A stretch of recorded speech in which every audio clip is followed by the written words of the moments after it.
How's it going, guys? My name is Zach with the Movie Castle, and today we're going to be taking a look at Monsters, Season 1, Episode 2. This one's entitled Holly's House. It was directed by Ted Gershuny, who was a common director on Tales from the Dark Side, Monsters being kind of the follow-up series. Good to see him returning. This episode stars Marilyn Jones and Peter Lang, and was originally released on October 29th, 1988, so just a few days before that year's Halloween. And overall, I really do like this episode. We're only 2 episodes into the show, and I feel we've already hit a classic episode. This is really good and interesting both on a surface level and as a deeper dive.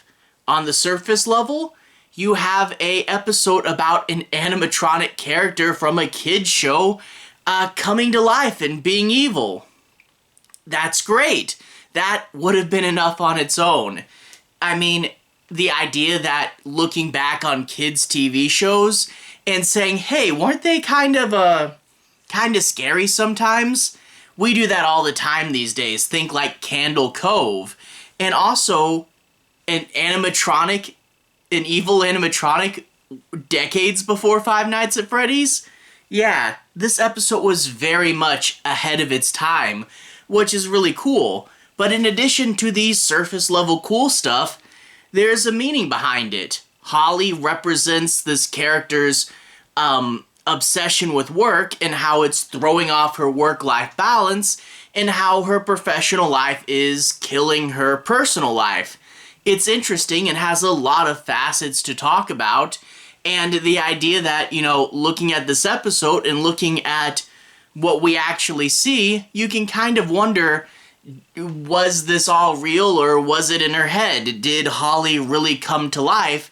And I think that's an interesting question to ask in this episode, and I do like leaving it ambiguous. Lots of cool stuff in here. Overall, it fills up its 22-ish minutes quite nicely, and to be honest, I could watch way more of this. If they turned this into a full-length movie, that would be awesome, and I'd be there for it. And also, it's a real shame this wasn't episode 1. You start off a new show, you want to put your best foot forward, this would have been a great episode 1. Sadly, though, we had The Fever Man, which was kind of boring and definitely a B-side. I really wish this came out first. We would have had a lot more returning viewers if Holly's House was episode 1, not 2. But whatever. Anyway, I want to do a bit of a deeper analysis. I'm not going to do any major spoilers. I won't talk about the end, but I do want to dig into the plot and talk about a few things and break things down a little bit. So no major spoilers, but let's get into the plot. We open up with the Holly's House show, the fake show in this episode, and the Monsters team even gave it its own little theme song, which is a really nice detail and really going above and beyond. But we get to see the show. Holly is a little girl, played by an animatronic puppet, and she's friends with this Big Bird-like character named Bird, who brings over a birthday cake because it's Holly's birthday. And pretty standard kids show fare, and that's when the camera pulls back, flips around, and we get to see the crew filming the show, kind of breaking the fourth wall a little bit. And, Monsters is a TV show, and now they're doing an episode about the production of a TV show. Kind of self-referential there.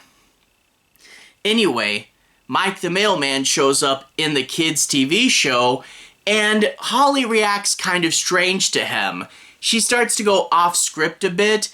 You brought me my birthday cards, but there aren't enough of them. There should be more. People should celebrate me. And no, you cannot have any of my cake.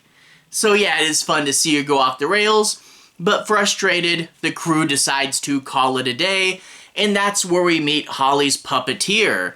She has some little sensor things on her arms, and she puppeteers Holly from a distance while the animatronic is on stage doing whatever she does. She also does the voice work and is the mechanic, the creator of the Holly animatronic. So yeah, this is very much her baby. But she's upset. Why is that? Well, the actor that plays Mike the Mailman comes over, and it turns out he got her pregnant.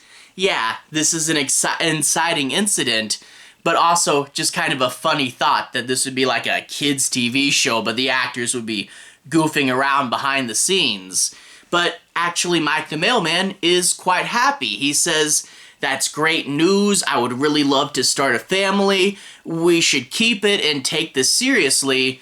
But she doesn't know, because again, Holly has taken up so much of her life, and it would be weird to get rid of her and in the show. And I do like how she does have a support network. You know, it would be really easy for the, corporate overlords to be evil. And I mean, that is a thing you see in real life. To this day, corporate overlords will pressure women into not having babies, which is, super messed up if that's a thing they want to do. But the director in this show actually says, "We did this for 3.5 years. I'm kind of bored. Yeah, go ahead, take some time off. Who cares about the show? Your personal life is more important." And good to see that, she has people that care for her. The actor that plays the bird character is a really good best friend and also helps her out with this decision. And of course, her boyfriend, Mike the Mailman, is kind and happy and jokey, and it's good to see the TV cast and crew kind of form a little family. But Holly doesn't like this. Holly will act strange. Holly will start to say and do things that the puppeteer didn't want her to do, and she'll say, "I'm your baby, not this other baby. It should be about me." And the idea that you would have a real human baby in danger for a fake animatronic child on a show that's designed to entertain kids. Yeah, there's some level of circularity there.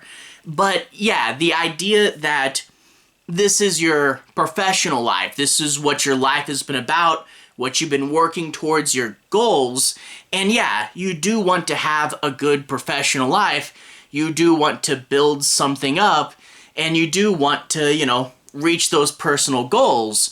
But where does that end, and where does that balance out with other things? Your professional life is good, but your personal life is probably more important.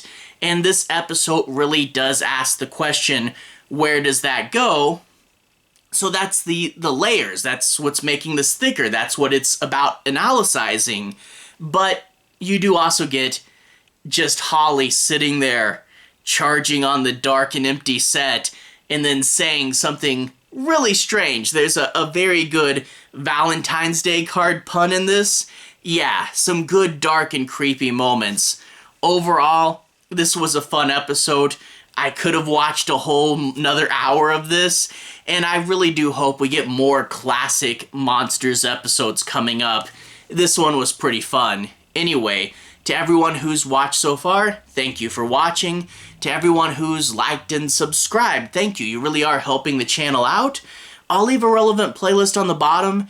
This should be my TV shows playlist where you can see my review for the first episode, but also I've talked about a ton of Tales from the Dark Side in there, so if you guys want to see more, you can click there and see more. Anyway, have a good day. I'll see you guys again very, very soon. Relevant playlist on the bottom. Have a good day now.